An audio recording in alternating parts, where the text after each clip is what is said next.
Now, the greatest radio shows of all time.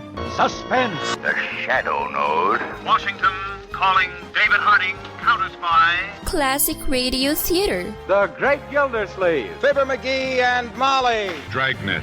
Gunsmoke. The Lone Ranger. Now, step back into our time machine with your host, Wyatt Cox. Good evening, friends of the Inner Sanctum. An hour of crime drama. We start off with Philo Vance, Jackson Beck portraying the detective.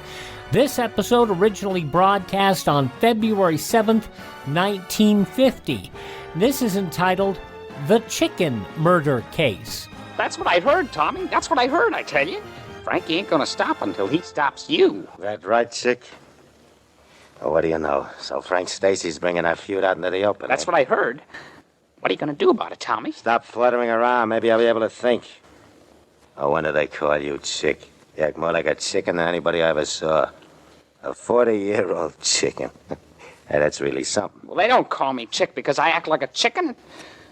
It's because I got a high voice. Because you're yellow, you're chicken-hearted. Oh, gee, Shut boss. up. You're not my problem at the moment. What I told you about Frankie Stacy brought you down, huh? Not exactly. But it is making me think. I kind of got an idea he'd lay off if we'd keep away from his territory, boss. That's what's getting him so sore at you. What he wants doesn't interest me. Maybe if you two guys could get together, you could work something out. You better do it fast on account of Frankie figures on knocking you off. Anyway, that's what I heard. I know that's what you heard. Chick, I think I got something. Yeah, what? Frank Stacy wants to kill me, but I'm going to see to it that he killed somebody else. I don't think that would exactly satisfy him. He isn't going to have any choice in the matter. Chick, I got it. Huh? Stacy's going to murder somebody in front of witnesses. Witnesses will talk whenever I say the word. Oh, I see what you mean. You'll get Stacy to knock somebody off, and then hold that over his head like. Exactly. And he'll do anything I say. Hey, I gotta hand it to you, Tommy. That's swell. You got somebody picked out for Frankie to knock off? Yeah, I think so. Who? Why, you, of course.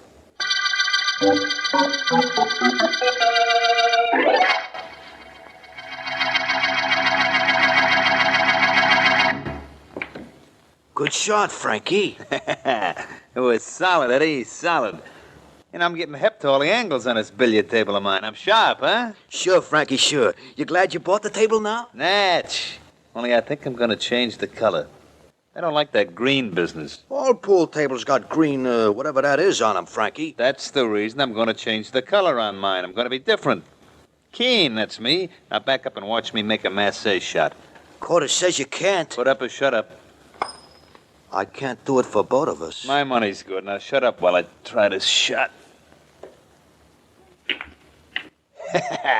Easy money, Eddie, easy money. We're always making easy money, ain't we? Sure, but generally I'm on the collecting end, not the donating. That reminds me. Huh? Tommy Morrow is still moving in on some of our stores.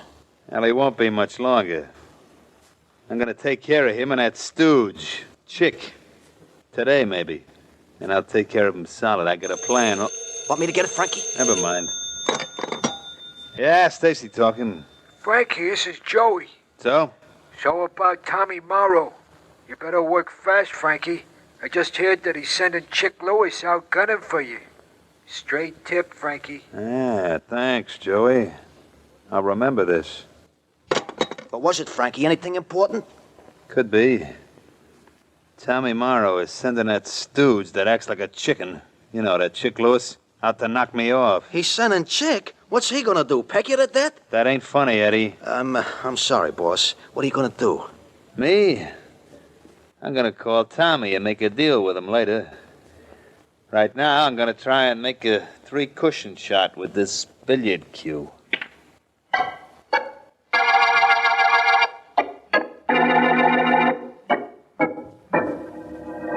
You see why I asked you to come to my office, don't you, Vance? Well, no, Markham. To be perfectly honest, I don't. But a summons from the district attorney is a command appearance for me, so here I am. I want you to realize what'll happen if the reports I have are true. That there's a feud between Tommy Morrow and Frank Stacy, and that it's liable to flame into the open at any minute. That's right. And when that does come out into the open, there's going to be shooting. Only I don't know any way to stop it. Or perhaps you might. If I were sure that either Morrow or Stacy would wind up being killed, I wouldn't bother about it. We'd be much better off without them. There is a chance, though, that some innocent people might get in the way when their gang guns start. Yes, I believe that, too. There must be something you can do to prevent a murder, Vance. My talent lies mainly in solving killings, Markham. As I well know. We have one possibility of averting bloodshed in this situation. I understand that Morrow and Stacy hate each other, but that they respect each other, too. That they've arranged some sort of a conference. Find out where the conference is being held, arrest them both, and you have your solution. We have no case against either of them. Not right at the moment, that is. But I'm convinced the conference won't work out. And I'd like to prevent the bloodshed I'm sure will follow. I understand your feelings. Now, let me see. There's Tommy Morrow and his chief stooge, Chick Lewis, on one side. That's right, isn't it? Yes, Lewis is a thin, red-headed fellow. Looks more like a chicken than he does a man. On the other side is Frank Stacy and his head hoodlum, a character named Eddie the Lug. Of the Boston the Lugs, no doubt. No doubt. Markham, I realize your predicament, and I thank you for giving me the overall picture of the situation. So far, I haven't given you any complete picture. It's more like a negative. What do we do about it, Vance? Nothing, I'm afraid, my friend. We'll just have to wait till we see what the negative develops.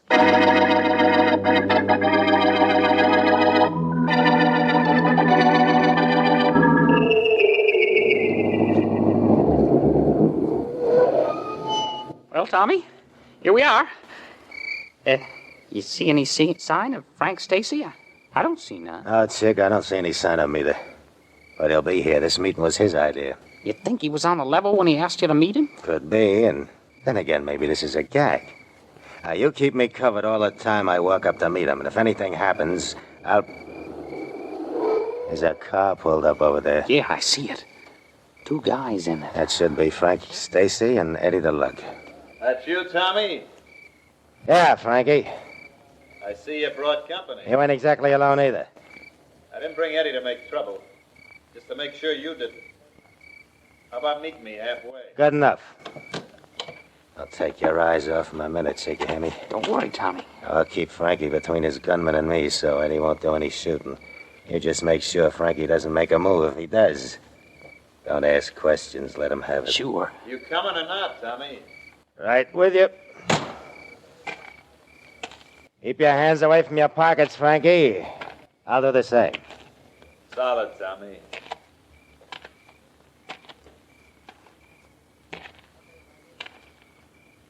Okay, Frankie. This is as far as I go. You come the rest of the way. Check.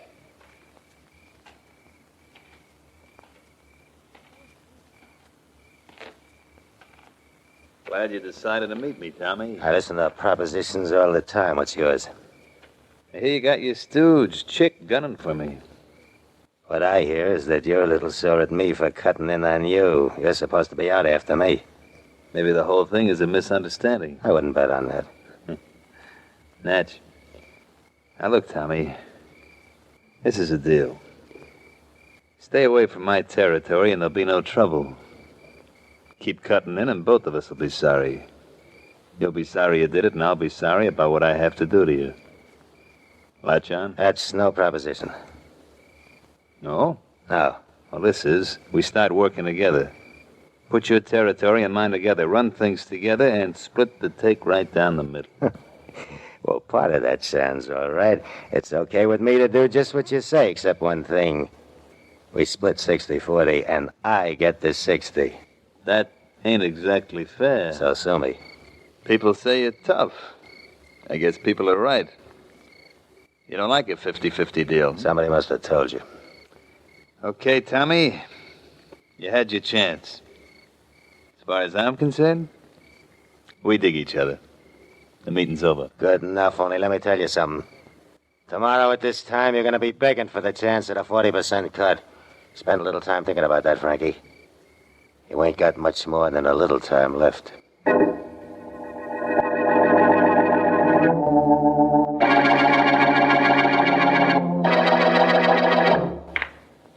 Hey, what's the matter, Frankie? That shot was a pushover and you blew it. You nervous or something? Maybe, Eddie, maybe I am. Give me my gun. Sure, Frankie, sure. Only you're in your own house. Nobody'll try to get at you here.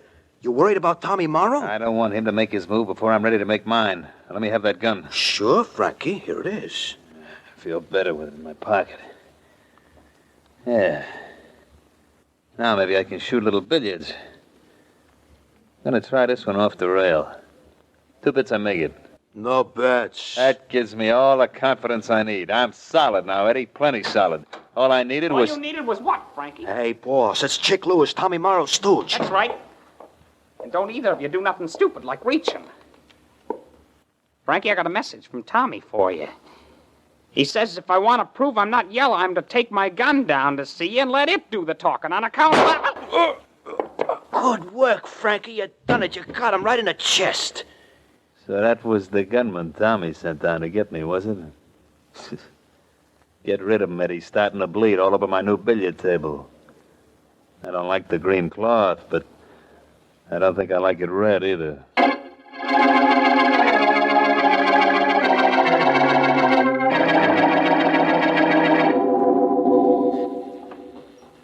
In detailing my notes on the Sterling murder case, it struck me that the first incoherency was... Vance, are you busy? Oh, please come in, Markham. I was just dictating some notes to the machine so Ellen could type them up the first thing in the morning. But it can wait. Just a second now till I turn this off. Glad to see you here, Markham. Thanks. Sit down. Your face tells me somebody's been killed. I must remember to make it a little less revealing because that's exactly right, Vance. One of those 2 gangsters you were concerned about? No. No? No, it's one of the henchmen I told you about. Remember a fellow named Chick Lewis? Yes, he worked for Tommy Morrow, and he acted a little like a chicken, I believe you said. That's the one. We found his body dumped in a lot about an hour ago. He'd been shot. 1 bullet did it. What's the obvious implication? That he was sent to kill Morrow's rival, Frank Stacy, and Stacy shot first. But that's not what you're thinking. It never is. You refuse to accept the obvious ever. That's one of the reasons I came down to you right away, even before we picked up Stacy. Now, wait a minute, Markham. I never refuse to accept the obvious at any time. The point I think you were trying to make is that some things are obvious to me that aren't to other people. Nothing you've told me makes me believe that Chick Lewis was killed by anybody other than Frank Stacy. Good. That's all I wanted to know. Oh, that might be for me, Vance. I left word where I was going. There's only one way I know to find out. Hello. Hello, this is Marcy, homicide. Is District Attorney Markham there? Just a moment, please. Here you are, Markham. Take the phone on the other side of the desk. I'll continue with my dictating. Good enough, Vance. Sorry I'm such a bother. Hello? To continue with my notes Yes, on the Markham. Sterling murder case. What's the that? 2 sisters were very clever in their idea. What are you talking about? But their mistake was in trying to be cleverer in That their can't be. execution of the crime than they were Yes, I do. in planning. Thank you. Vance? Yes? Vance, that call came from Sergeant Marcy in the homicide department. Yes, I know. I imagine it was something about the murder of the man who was called Chick, correct? Yes, he just got the police laboratory report on the bloodstains on Chick Lewis's clothes. And? Vance, it wasn't human blood at all. It was chicken blood. Chick Lewis had chicken blood in his veins. Really? Well, that changes things considerably. It does? How? I said before that I didn't know any reason that it wasn't Frank Stacy who killed Chick Lewis. I've changed my mind.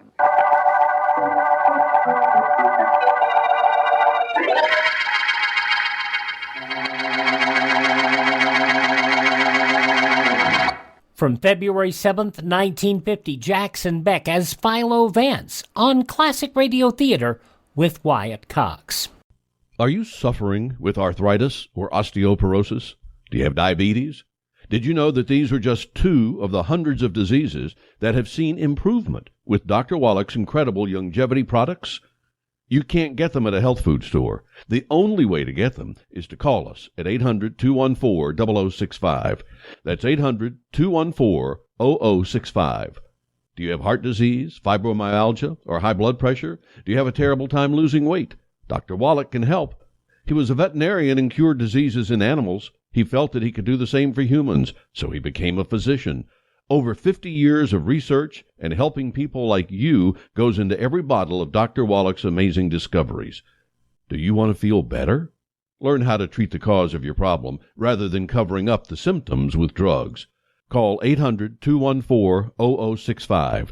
That's 800-214-0065.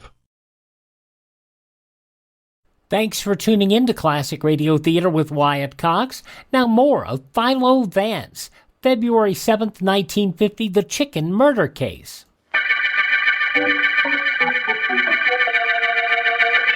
This is District Attorney Markham. The chicken murder case concerns the killing of Chick Lewis, henchman of gang lord Tommy Morrow. Morrow has been feuding with a rival, Frank Stacy, and it's natural to believe that Lewis was shot down by Stacy. However, when Philo Vance was informed that bloodstains found on Lewis's clothes proved to be chicken blood, he immediately formed a theory as to his murderer. I'm still in Vance's office trying to find out what it is he has... I'm not trying to be mysterious, Markham. Honestly, I'm not. In that case, you're being mysterious without trying. That's all I can say. My theory as to who killed Lewis might be entirely impractical. Yours might be right. I'd rather not go into detail at the moment. It's too possible I might be off on a tangent. You very rarely are. It's a luxury I can't afford too often. Markham, I'll make you a promise about this case. What's that? Leave my theory and me for a few hours, and I'll see to it that you're in on the finale. If I'm right. What about Stacy? You think I ought to pick him up? I don't know why not. That is, if you can find him. I imagine he'll go into hiding. And Markham, if I'm not right about my idea of who killed Lewis, I'm going into hiding too.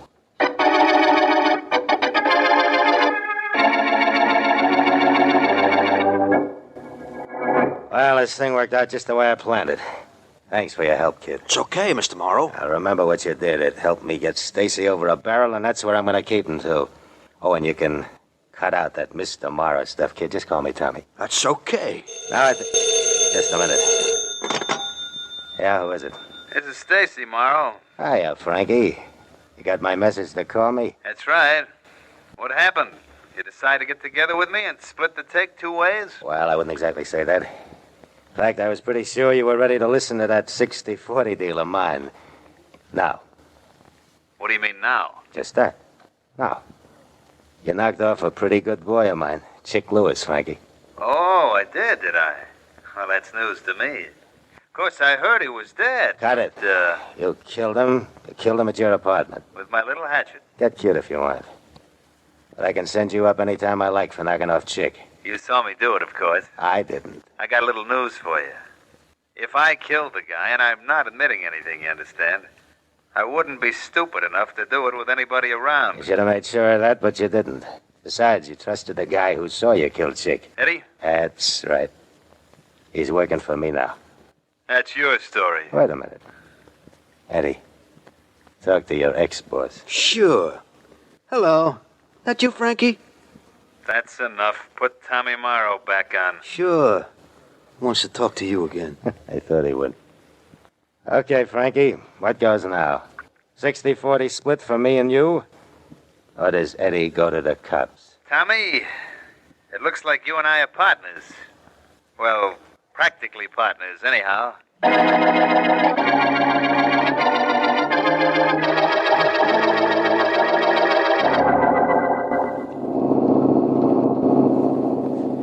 Feel like telling me where we're bound for, Vance? Yes, Markham, I do. I feel very much like telling you. Well, then? But I'm not going to. All I can say is that we're en route to find the murderer of Chick Lewis. You've told me that Frank Stacy can be found in his apartment, generally. That's correct. And that Tommy Morrow, who employed the dead man, operated from a store. I want very much to talk to one of those two men. I think I know where we're going in that case.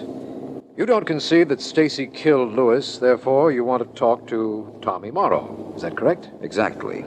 And if I'm not mistaken, this is the store from which he operates. And the shades are drawn over the store window, but I think I see some light from the inside. I'm sure you do. And there's a rather strange-looking individual standing in front of the store. Yeah. A bodyguard, probably. Morrow's? He could be. No, Vance, it isn't. I recognize that man. That's Eddie the Lug. And he works for Stacy. Yes. But he's down in front of Tommy Morrow's office. This is really making sense now. It isn't to me. Unless Stacy happens to be down visiting Morrow. I doubt that. Wait here a moment, will you? Do I have any choice in the matter? That's what I thought. I'll wait for you. I won't be long, Markham.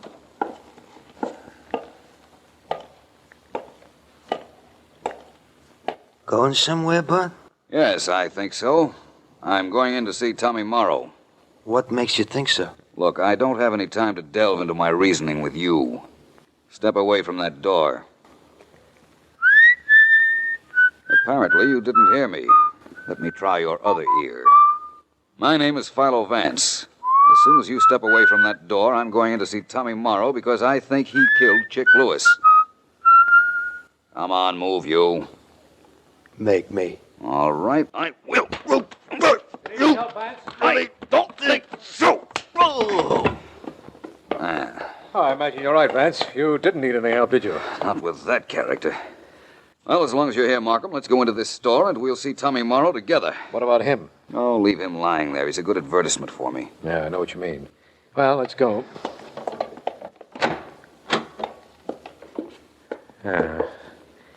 Vance, there's nobody here. There's certainly no place for anybody to be hiding. But there's a door leading out the back of this store, and I imagine that Mr. Morrow went out that way when he heard the commotion in the front. Vance, let's wait right here until you tell me something. But those questions will have to wait till after these messages for your favorite station. February 7th, 1950. Philo Vance, you're listening to Classic Radio Theater with Wyatt Cox. America's founders knew power corrupts, and ultimate power corrupts ultimately, and absolute power corrupts absolutely. That's why they built in checks and balances to prevent any one group from seizing all power. And that's why our president is elected by a college of electors to protect the rights of little states like Delaware and Wyoming against giants like New York and California. After all, our country is a republic, the United States of America, not the United State. Our states are independent sovereign powers who created the federal government, not the other way around. And that's why all power ultimately lies in we the people and the states, not a central dictatorship of cronies. Did you know that? Thank God for the U.S. Constitution. Find out more how our amazing Constitution and Bill of Rights protect us, the citizens, against power-crazed politicians in Washington. Help us take back America. Go to ouramericanrights.com. Brought to you by the American Media Council.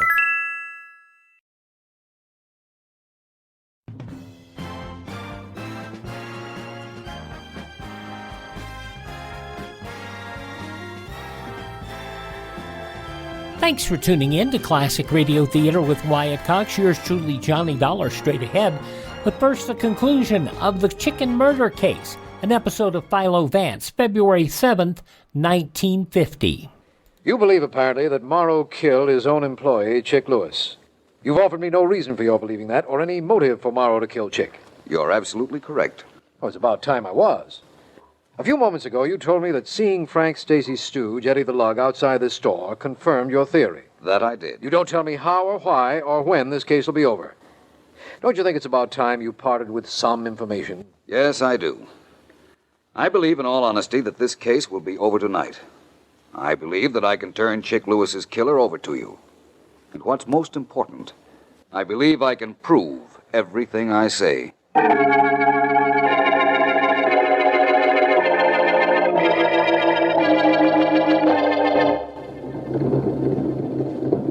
Sure he said his name was Philo Vance? Sure, I'm sure. And he was looking for you, Tommy. He knew something. I'm sure he knew something. That Vance is an awful hep character, Tommy. Nobody asked you, Frankie. Well, I can tell you what I think, can't I? We're partners now, ain't we?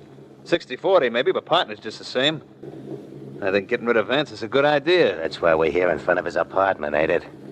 That's why Eddie has his Tommy gun pointed at the window, ain't it? And I'm awful anxious to get even for that knocking around he gave me, too. Believe me, I am. A couple of shots from this gun will square things. It always does. You know, Tommy? What? You and I stop our fighting, team up together, and the first thing we do to make the partnership start is have a jam session with a Tommy gun and a guy named Philo Vance. Hey, by the way, you were pretty smart. What do you mean I was smart? Buying off Eddie here so he'd be on your side after I killed Chick? That wasn't dumb. No, that was sharp, keen, solid. I like having a smart partner. Now, if only Vance would show his face out of that apartment house door, we could go celebrate someplace. Let him show his face. Just let him show his face. Get Eddie getting sore. He's got to work himself up to shooting a guy. Well, he could make an exception in your case if you keep needling him. That ain't wrong, neither. All right, I'm sorry. Hold it, Frankie. The apartment house door's opening. That's Vance in the doorway. That's Vance, all right. Posed nice and pretty. Just waiting for this. He's fallen. You got him, Eddie. Let's get this car moving. Not so fast. Don't move, you three. My men have this car surrounded. Cops! Mark's from the district attorney. Well, Markham, maybe you got us. We did a lot of characters a favor knocking off Philo Vance just now. He's smart, yeah. But he couldn't outthink a machine gun bullet. If you knew how I felt about Vance, you wouldn't talk that way, Morrow. I have a good mind to take care of you three personally. And forget about the law. That's not necessary, Mark. Vance. That's the guy we killed. You don't think I'd let myself be killed just to prove my theory was correct, do you, Markham? After you take these three individuals down to headquarters, I'll tell you why I wasn't killed. And how that chicken blood proved no red herring in this case.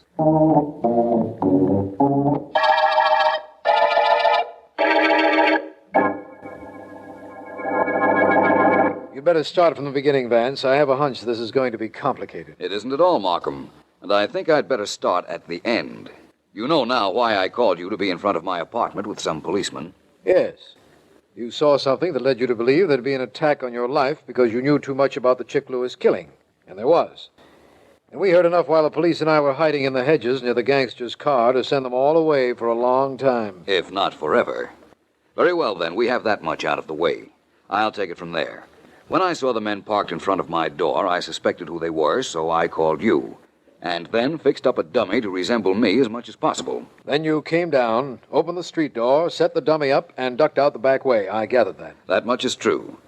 Now you want to know how the fact that there was chicken blood on Chick Lewis's clothes proved to me that Frank Stacy didn't kill him. Before you go into that, I think I'd better tell you that Frank Stacy has already confessed to killing Lewis. Oh, I have no doubt that he thought he killed the man. What? This is what happened. Tommy Morrow wanted to get something on Stacy, so he framed the murder. He had Chick Lewis show up at Stacy's apartment, a bladder containing chicken blood underneath his coat. He had already bribed Stacy's stooge, Eddie the Lug, to put a blank cartridge in Morrow's gun. I see now, I think. Stacy fired the blank. Chick Lewis fell, and as he was falling, broke the bladder containing the chicken blood. In other words, the whole thing was staged to make Stacy think he killed Lewis. That's right, so that Morrow could, in the future, dominate Stacy. But if what you say is so, Vance, that Stacy fired a blank, Lewis would still be alive. Yes, and the chances are he still would be alive if he hadn't quarreled with his boss, Morrow, after the supposed murder. This is pure supposition, of course, but I imagine Morrow's confession will show you I'm right. In other words, the supposedly dead Lewis was carted out of Stacy's apartment by Eddie. Lewis then went to report to his boss, but they quarreled, and Morrow killed him. I'm sure that's what happened. It was the only reasonable explanation of why there was chicken blood on Chick Lewis's clothes, Markham. You remember that's what interested me in the beginning. Yes, I do. And I'll be glad to remember that this is the end of the chicken murder case.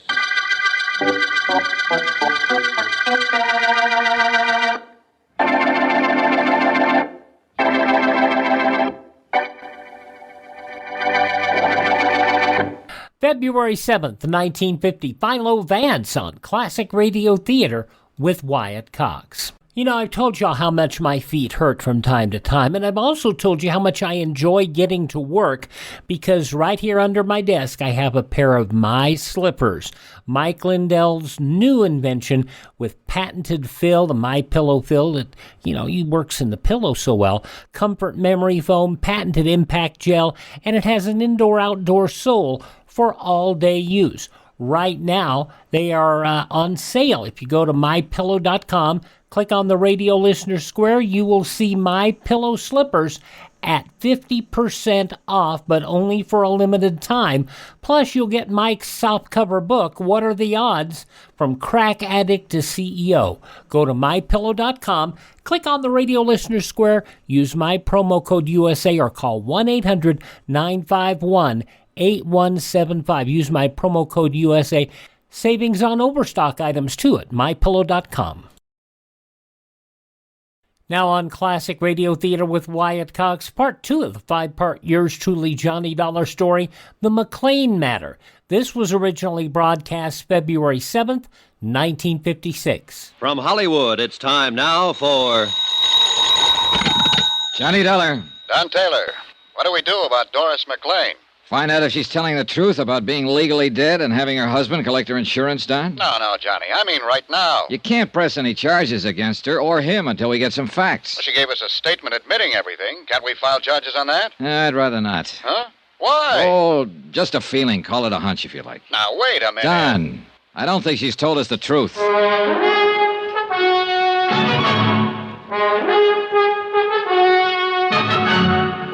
Tonight and every weekday night, Bob Bailey in the transcribed adventures of the man with the action-packed expense account, America's fabulous freelance insurance investigator. Yours truly, Johnny Dollar.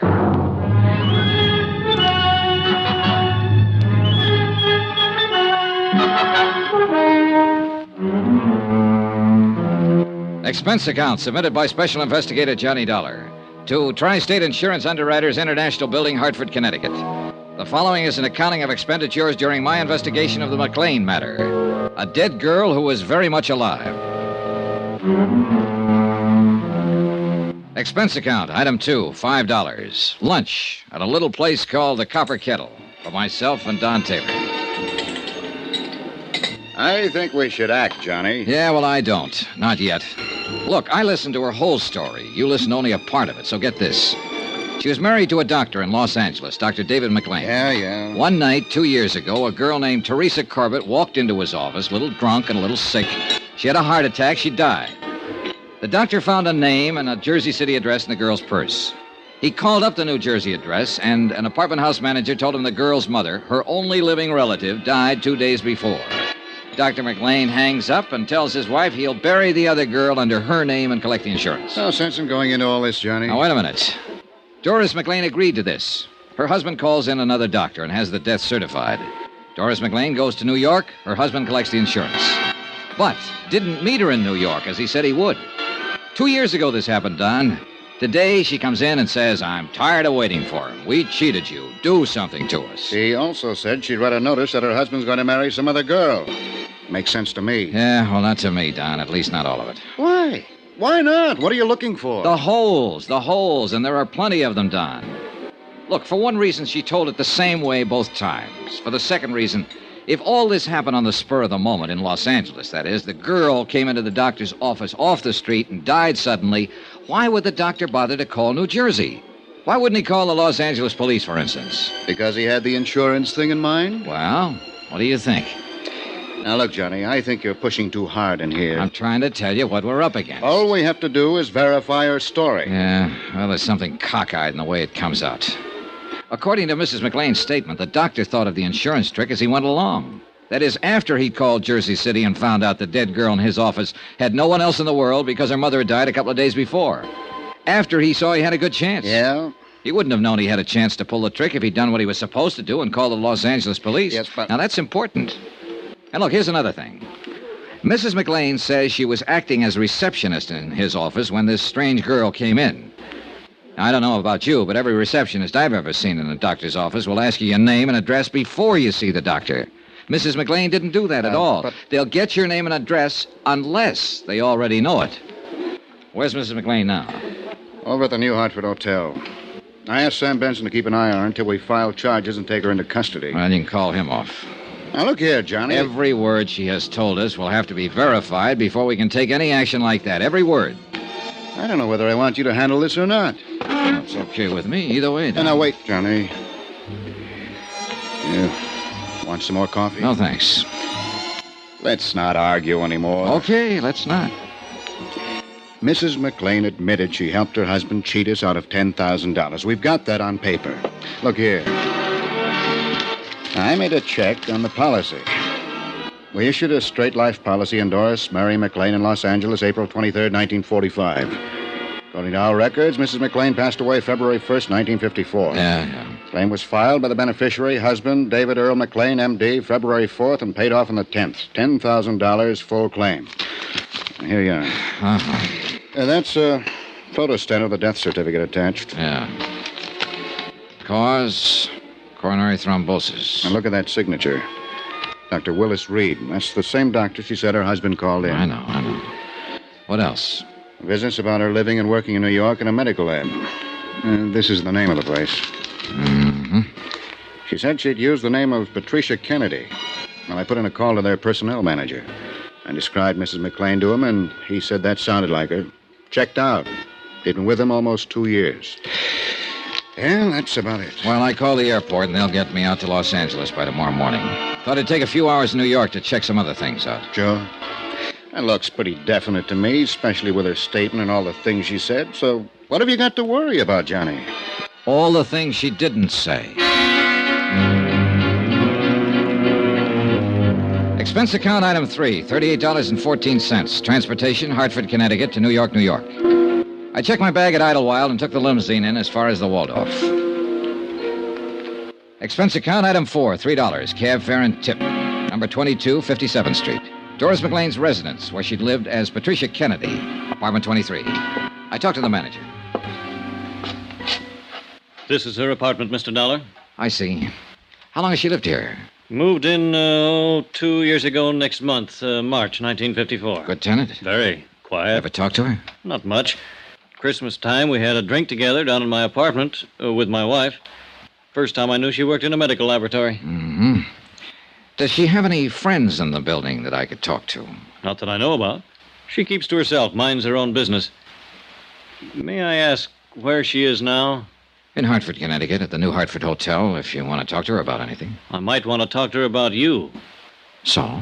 You knock on my door and say you're an insurance investigator and you want to look at her apartment. I saw your credentials and all that, but I don't know about you now. She asked me to investigate a matter. This is part of the investigation. Well, if you feel any better, why don't you telephone her long distance, tell her I'm here. I'll pay the charges. Oh, that's okay. Do you mind if I look around? I'll have to stay with you, Mr. Dollar.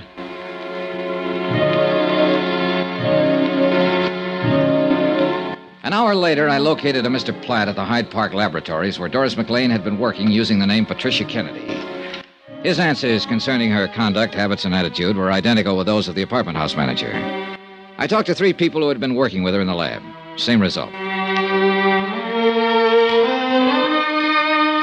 Expense account item 5, $2.25. Long-distance phone call to Don Taylor in Hartford. Yeah? What'd you find out, Johnny? All clear here. Her story checks out about living in New York. I talked to the coroner's office in Jersey City. Oh? According to their records, a Constance May Corbett, age 61, died there January 27th, 1954. Body unclaimed. County buried her. Coroner's office unable to locate the next of kin, a daughter, Teresa Mary Corbett, believed living in Los Angeles. Well? Well, what do you want me to say? Coincidence or not, this part of it all checks out. Yeah, I'll admit that. Thank you. You're welcome.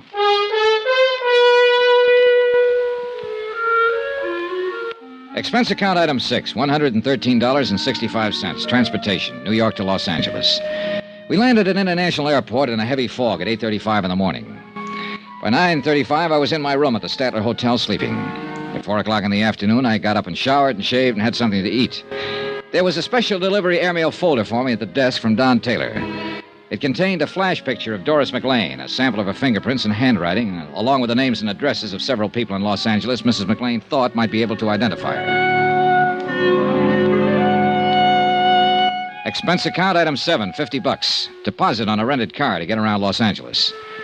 The first 3 addresses furnished by Mrs. McClain were blanks. No one home or whoever had been there had moved a long time ago.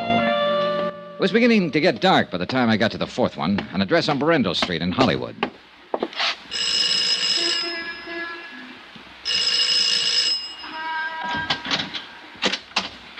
Hello? Hello, I'm looking for Pauline Henderson. What do you want?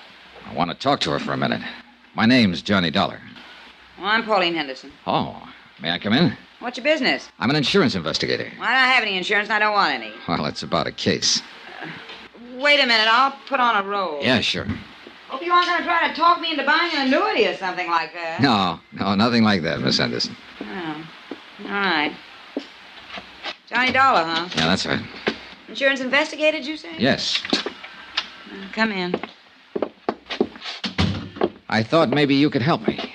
Well, I'll try. I'm in something of a hurry. Only take a minute, Miss Henderson. I'd like to have you look at this.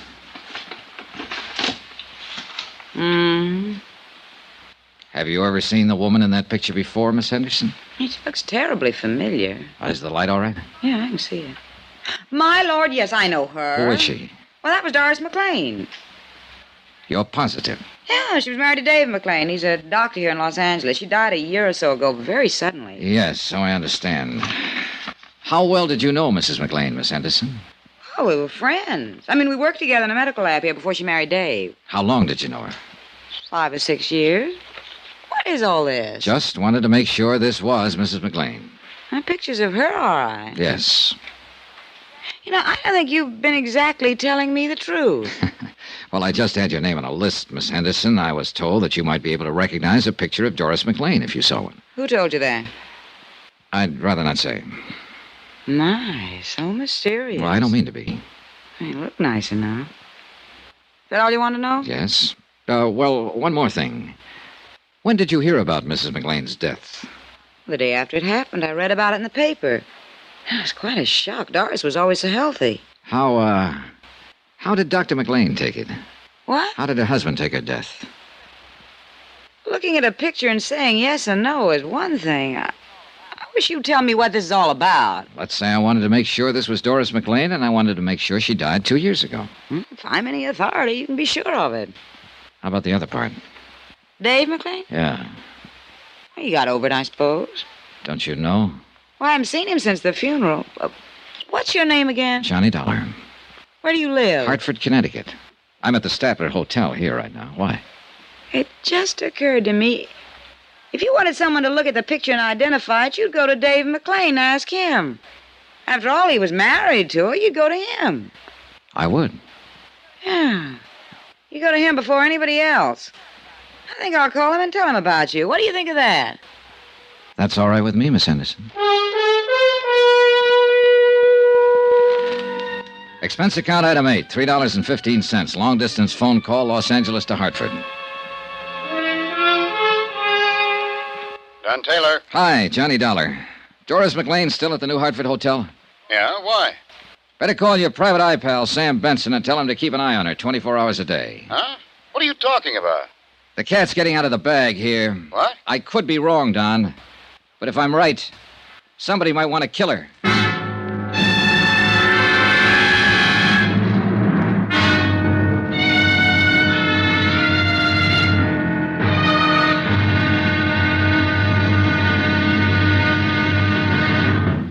Now, here's our star to tell you about tomorrow's intriguing episode of this week's story. Tomorrow, a bit of information about a girl who had a date to die.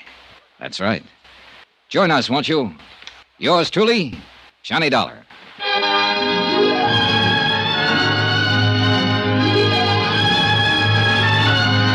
Yours truly, Johnny Dollar, starring Bob Bailey, is transcribed in Hollywood. Written by John Dawson, it is produced and directed by Jack Johnstone.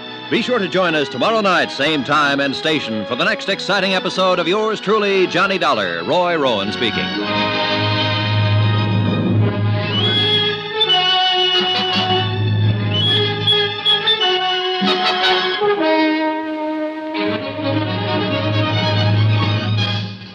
You don't get where you are by not trusting your instincts, and Johnny's instincts are prickling up. Part 2 of the 5-part Yours truly Johnny Dollar story, The McClain Matter, from February 7th, 1956 on Classic Radio Theater. Visit my webpage, classicradio.stream, to learn about classic radio collecting, to build a collection of your own. You can also hear all of our shows on demand. You can find our social media links. And you can contact me there at classicradio.stream. Have yourself a great day. Tell all your friends the great radio shows are right here at this spot on the dial. Classic Radio Theater on your favorite radio station.